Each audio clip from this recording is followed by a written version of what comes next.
হত্যা করা যাবে, আর 3 যে বিবাহিত অবস্থায় জেনা করেছে তাকে হত্যা করা যাবে।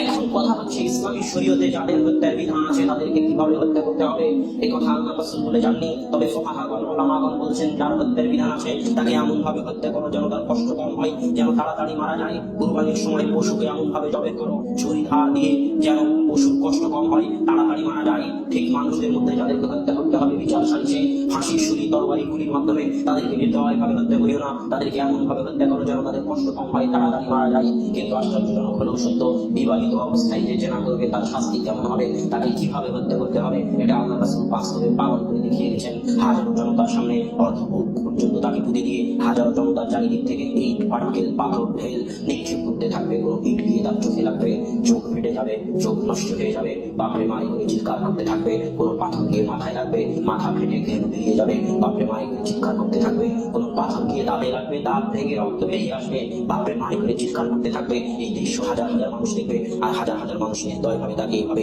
ইট পাথর পাটকেল দিয়ে হত্যা করবে।